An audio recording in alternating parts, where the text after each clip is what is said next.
Hello नमस्कार, आप सभी का स्वागत है आपके अपने YouTube channel exam top 2 classes के अंदर। साथियों, आज की क्लास रहने वाली है शिक्षण अभिरुचि की, जिसके अंतर्गत बहुत ही महत्वपूर्ण प्रश्नों का संग्रह आपके सामने बहुत ही शानदार तरीके से करने वाले हैं। तो ठीक है, तो हमारे साथ जुड़े रहना। एक बार आप सभी नए स्टूडेंट जुड़े हमसे तो एक बार चैनल को सब्सक्राइब जरूर करें और शेयर कर दीजिए सभी साथियों को। साथियों, मैं आपको बताना चाहूँगा कि बार बार BSTC एग्ज़ाम डेट तो 8 अक्टूबर को घोषित हो चुकी है। अब इसके अंदर बदलाव हो या नहीं हो, ये तो अभी तक कोई नोटिफिकेशन आया नहीं है। एडमिट कार्ड की रही बात तो करें तो फिर साथियों, अभी तक तो एडमिट कार्ड जारी हुए नहीं। कोई कह रहा है कि 1-2 दिन के अंदर हो जाएगा, कहीं से उड़ती हुई खबर आई है, लेकिन 2-3 दिन का हम वेट करते हैं क्या इसका परिणाम रहता है। ठीक है, अब देखते हैं प्रश्नों के किस प्रकार से हमने तैयार किए हैं। इससे पहले बताना चाहूँगा, टेलीग्राम ग्रुप से जुड़ जाइए। टेलीग्राम ग्रुप से जुड़ने के लिए आपको डिस्क्रिप्शन बॉक्स में लिंक दिया, वहाँ जाकर आप जुड़ सकते हो। अब देखिए अगला प्रश्न 51 का प्रश्न स्टार्ट करते हैं। ये बहुत ही इंपॉर्टेंट प्रश्न है।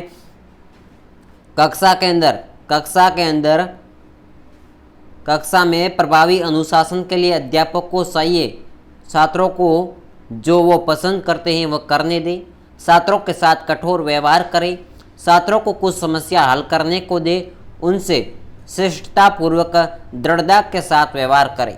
हैं, क्या कह रहा है कि कक्षा में प्रभावी अनुशासन के लिए अध्यापक को क्या करना चाहिए कि छात्र को अपने पसंद के अनुसार वो करने दे, छात्रों के साथ कठोरता के साथ व्यवहार करे, छात्रों को कुछ समस्या हल करने को दे, उनसे श्रेष्ठतापूर्वक दृढ़ता के साथ व्यवहार करे। इनमें से कौन सा ऑप्शन सही हो जाएगा, सभी कमेंट करके एक बार बताइएगा।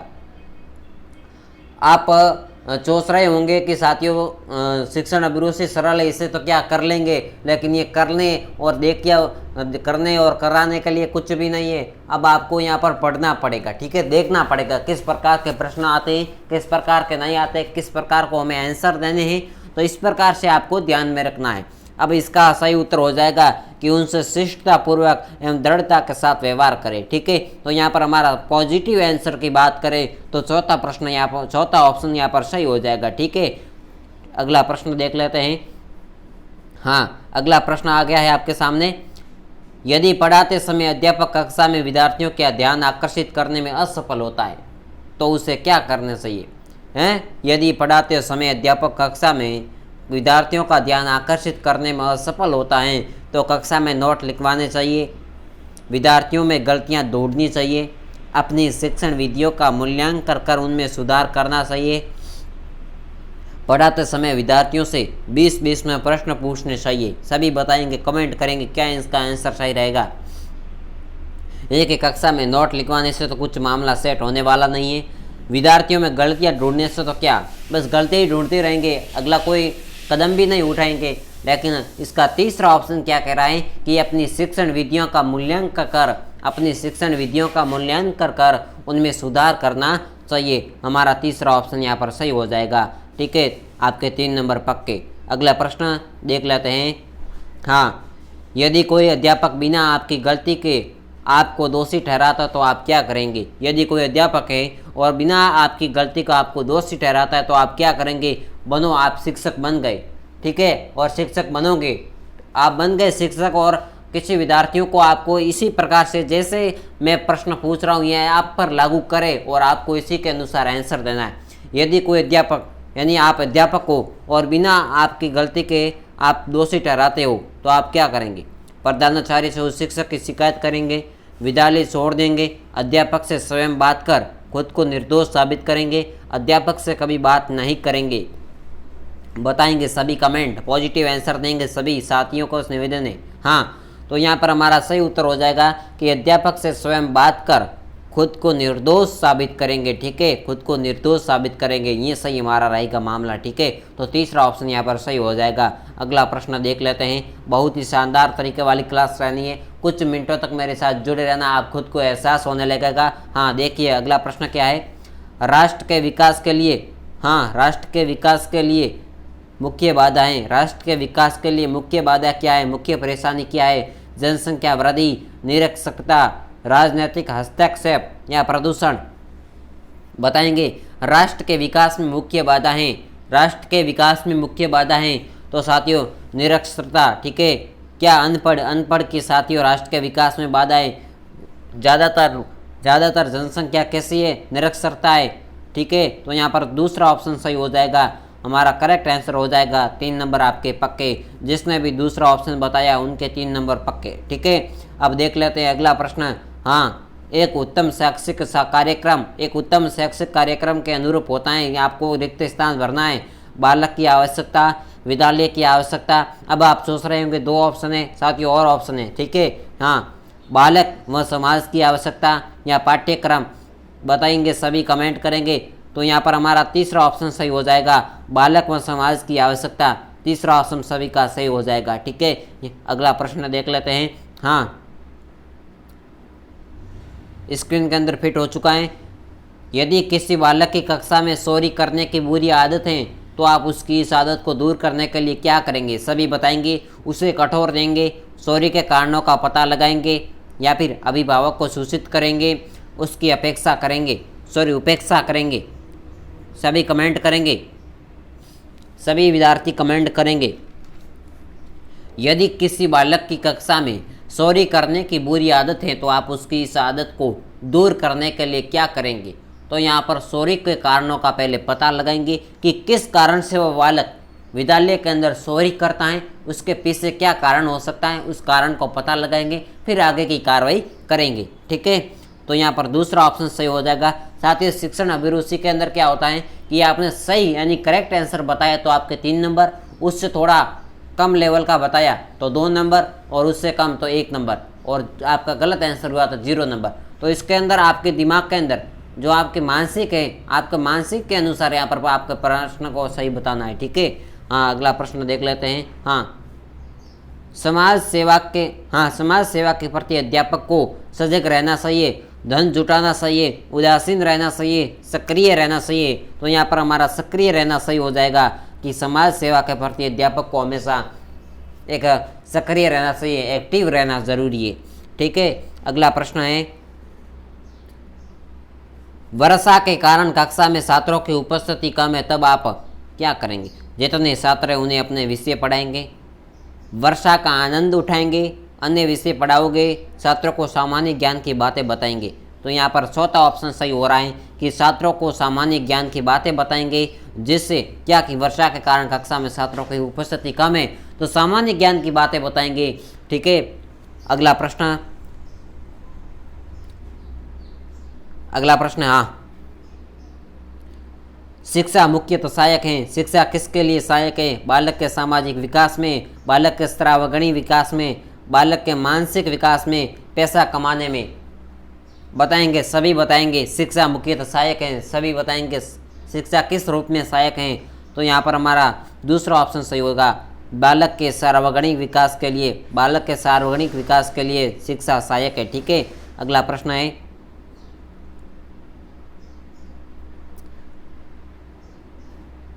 हाँ, यदि विद्यार्थी आपकी कक्षा में अनुपस्थित रहते हैं तो आप क्या करेंगे? सर्वप्रथम यदि आप शिक्षक हो और आप कक्षा के अंदर आपके विद्यार्थी में अनुपस्थिति रहती हैं तो आप क्या करेंगे? परिस्थितियों को देखते हुए चुप रहेंगे, प्रधानाध्यापक एवं विद्यार्थियों के अभिभावक को सूचित करेंगे, कुछ मनोरंजनात्मक शिक्षण विधियों के प्रयोग के बारे में सोचेंगे, या फिर कारणों को जानेंगे और दूर करने का प्रयास करेंगे। सभी कमेंट करेंगे। तो सबसे पहले यहाँ पर क्या रहेगा कि कारणों को जानेंगे और उन्हें दूर करने का प्रयास करेंगे। तो यहाँ पर पॉजिटिव आंसर क्या रहेगा? चौथा ऑप्शन यहाँ पर सही हो जाएगा, ठीक है। अगला प्रश्न देख लेते हैं। हाँ, बहुत ही शानदार तरीके वाली क्लास होने वाली है, जुड़े रहना है कुछ इस क्लास के अंत तक।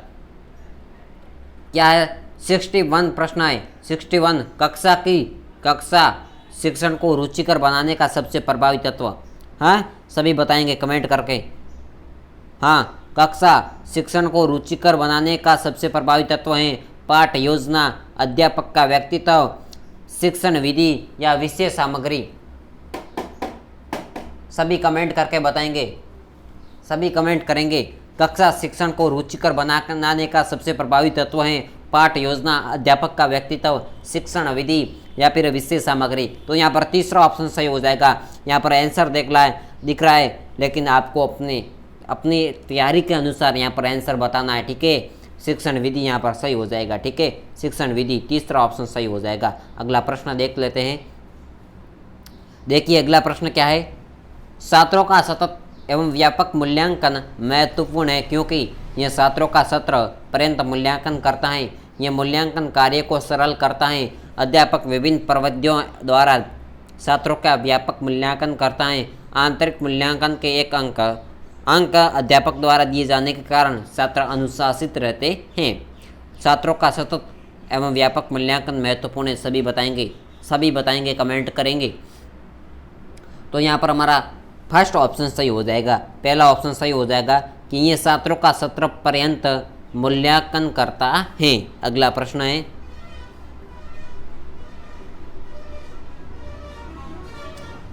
कक्षा में संप्रेषण का महत्व है क्योंकि इसमें विचारों एवं भावनाओं का आदान प्रदान होता है। यह अध्यापक एवं छात्र दोनों को पृष्ठपोषण देता है। यह कक्षा के वातावरण को सक्रिय बनाता है। इसमें केवल बातें होती हैं। हाँ, क्या होती हैं? बातें होती हैं। तो इसके अंदर क्या आंसर सही रहेगा, सभी बताएंगे। यहाँ पर हो जाएगा, ये कक्षा के वातावरण को सक्रिय बनाता है। जो कक्षा के वातावरण है उसको पूरा तरीके से एक्टिव बनाता है। तो यहाँ पर ऑप्शन नंबर क्या सही हो जाएगा, यहाँ पर तीसरा ऑप्शन सही हो जाएगा कि यह कक्षा के वातावरण को सक्रिय बनाता है। तीसरा ऑप्शन सही हो जाएगा। अगला प्रश्न है,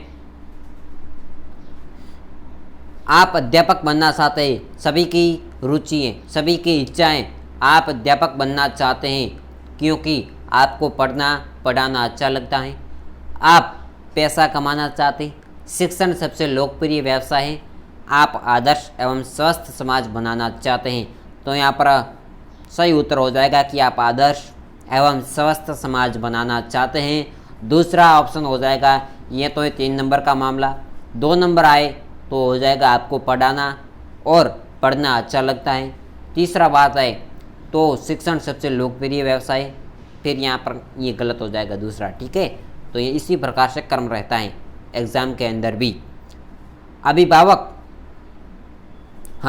अभिभावक शिक्षक बैठक का मुख्य उद्देश्य, अभिभावक शिक्षक बैठक का मुख्य उद्देश्य अभिभावकों से संदा एकत्रित करना, उन्हें विद्यालय के कार्यक्रमों से अवगत करना, बच्चों के सार्वजनिक विकास में उनका सहयोग करना, प्राप्त करना, या बच्चों की कमजोरियों की जानकारी देना। क्या रहेगा सही उत्तर? तो यहाँ पर तीसरा ऑप्शन सही हो जाएगा कि बच्चों के सार्वजनिक विकास में उनका सहयोग प्राप्त करना। तीसरा ऑप्शन सही हो जाएगा। अगला प्रश्न है, एक प्रभावी कक्ष वातावरण का मूल तत्व है। शिक्षण सामग्री की विविधता, शिक्षक छात्रों की सजीव अंतःक्रिया, संपूर्ण शांति या फिर अनुशासन। सभी बताएंगे, कमेंट करेंगे, सभी कमेंट करेंगे। हाँ, आखिर आंसर तो मैं आपको बता दूंगा लेकिन आपका ध्यान इधर ना जा कहीं। ठीक है, एक प्रभावी कक्ष वातावरण का मूल तत्व है तो क्या रहेगा, सभी बताएंगे। तो एक क्या इसके अंदर दूसरा ऑप्शन सही हो जाएगा, शिक्षक छात्रों की सजीव अनंत क्रिया है, अदब क्रिया है। ठीक है, यहाँ पर दूसरा ऑप्शन सही हो जाएगा सभी का। अगला प्रश्न है, हाँ, अनौपचारिक शिक्षा का पहला केंद्र है। अनौपचारिक शिक्षा का पहला केंद्र है घर है, समाज, विद्यालय, खेल का मैदान। सभी बताएंगे। खेल का मैदान तो वो भी नहीं सकता क्योंकि शिक्षा के लिए नहीं, स्वास्थ्य के लिए। ठीक है, इसके अंदर हमारा घर सही हो जाएगा। ठीक है, अनौपचारिक शिक्षा का पहला केंद्र घर है। अगला प्रश्न है,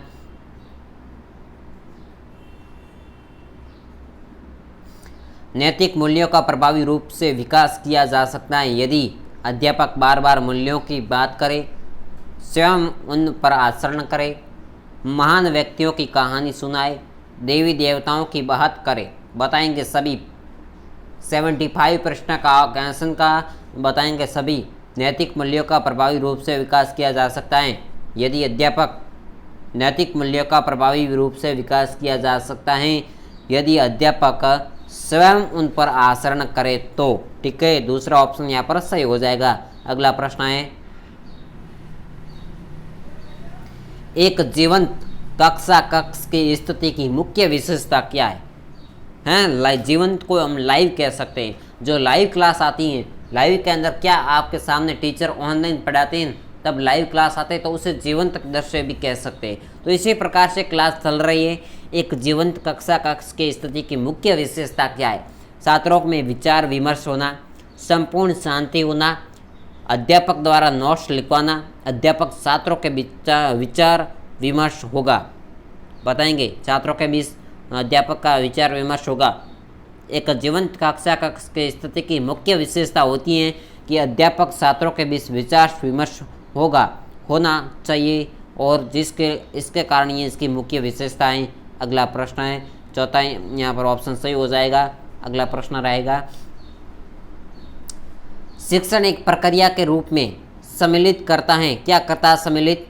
बताएंगे केवल विद्यार्थी शिक्षक पाठ्यक्रम को, विद्यार्थी एवं शिक्षकों को, विद्यार्थी शिक्षक एवं अभिभावक को शिक्षण एक प्रक्रिया के रूप में सम्मिलित करता है। शिक्षण एक प्रक्रिया के रूप में सम्मिलित करता है। तो यहाँ पर विद्यार्थी शिक्षक एवं पाठ्यक्रम को, ठीक है। तो यहाँ पर दूसरा ऑप्शन सही हो जाएगा। अगला प्रश्न है, एक अध्यापक होने के नाते आप कक्षा में प्रश्न क्यों पूछेंगे प्रश्न? कक्षा में अनुशासन बनाए रखने हेतु, विद्यार्थियों का विषय वस्तु पर ध्यान केंद्रित करने हेतु, विषय वस्तु पर चर्चा करने हेतु, या फिर कक्षा में समय बिताने हेतु? बताएंगे। तो यहाँ पर विद्यार्थियों का विषय वस्तु पर ध्यान केंद्रित करने हेतु आप कक्षा में एक अध्यापक होने के नाते कक्षा में प्रश्न पूछेंगे, क्योंकि विद्यार्थियों का विषय वस्तु पर ध्यान केंद्रित हो सके। अगला प्रश्न है, बालकों के माता पिता शिक्षकों से क्या आशा रखते हैं? जो विद्यार्थियों या बालकों के माता पिता होते हैं वो शिक्षकों से प्रति क्या आशा रखते हैं? विषय वस्तु पर शिक्षक का वर्चस्व, शिक्षक निष्पक्ष एवं योग्य हो, शिक्षक बालकों के प्रति सहानुभूति, प्रेम तथा अभिप्रेरणात्मक अभिवर्तियों का प्रदर्शन करे, बालकों को सख्त अनुशासन में रखे। बताएंगे। तो यहाँ पर तीसरा ऑप्शन सही बता रहा है कि शिक्षक बालकों के प्रति सहानुभूति, प्रेम तथा अभिप्रेरणात्मक अभिवर्तियों का प्रदर्शन करे। तीसरा ऑप्शन सभी का सही हो जाएगा। अगला प्रश्न, क्वेश्चन को नोट्स में करता रहना है, ठीक है। नोट करते रहना, जो भी अच्छे लगा वो आपको। कक्षा में नेतृत्व करता है, कक्षा में नेतृत्व करता है, कक्षा में नेतृत्व कौन करता है? एक छात्र समूह करता है। क्या छात्र समूह करता है? स्टूडेंट ग्रुप करता है, प्रिंसिपल करते हैं, या मॉनिटर करते हैं, या फिर टीचर्स करते हैं? सभी कमेंट करेंगे। तो यहाँ पर क्या रहेगा? चौथा ऑप्शन सही हो जाएगा, शिक्षक। यहाँ पर खाली जगह भरे यदि शिक्षक लिखे, शिक्षक कक्षा में नेतृत्व करता है, सही बात हो गई। यहाँ पर चौथा प्रश्न, चौथा ऑप्शन सही हो जाएगा। अगला प्रश्न है, अधिकांश छात्र उन शिक्षकों से पढ़ने में रुचि लेते हैं जो पहले भी उन्हें पढ़ा चुके हैं, छात्रों के साथ मित्रवत व्यवहार करते हैं, देखने में सुंदर लगते हैं, छात्रों की समस्या हल करने में रुचि लेते हैं, ठीक है। तो यहाँ पर चौथा ऑप्शन सही हो जाएगा कि अधिकांश छात्र उन शिक्षकों से पढ़ने में रुचि लेते हैं जो छात्रों की समस्या हल करने में रुचि लेते हैं। तो यहाँ पर चौथा ऑप्शन सही हो जाएगा। अगला प्रश्न है, विद्यालय की समय सारणी का आधार होना चाहिए। छात्रों की सुविधा, विद्यालय की सुविधा, विषयों के विषय वस्तु अनुसार कोई आधार नहीं। तो यहाँ पर क्या ऑप्शन सही रहेगा? तीसरा ऑप्शन यहाँ पर सही बता रहा है, विषयों के विषय वस्तु अनुसार विद्यालय के समय सारणी का आधार होना चाहिए।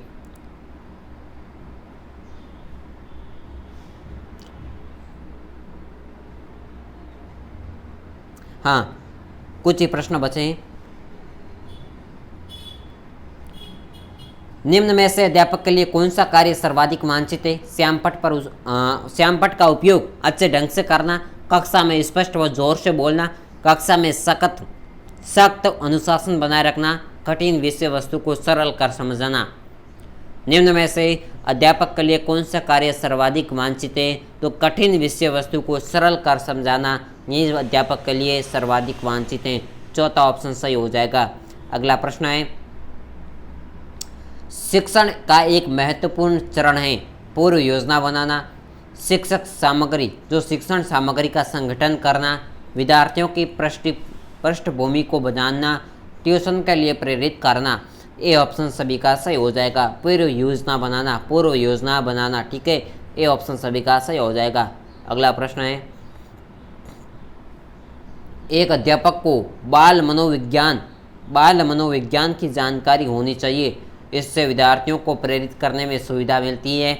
इससे अध्यापक के व्यक्तित्व में सुधार होता है। इससे कक्षा में अनुशासन स्थापित होता है। इससे विद्यार्थियों के व्यवहार को समझने में सहायता मिलती है। एक अध्यापक को बाल मनोवैज्ञानिक की जानकारी होनी चाहिए। तो यहाँ पर इससे विद्यार्थियों को व्यवहार को समझने में सहायता मिलती है। इससे क्या होता है, बाल मनोवैज्ञानिक की जानकारी से विद्यार्थियों के व्यवहार को समझने में सहायता मिलती है। अगला प्रश्न है, हाँ अंतिम प्रश्न 2, अध्यापक के प्रति प्रधानाध्यापक का व्यवहार होना चाहिए अवसरवादी, प्रभावपूर्ण, निष्पक्ष, अनुशासनात्मक। तीसरा ऑप्शन क्या सही बता रहा है, यहाँ पर निष्पक्ष होना चाहिए। ठीक है, यानी किसी के अध्यापक के पक्ष में नहीं।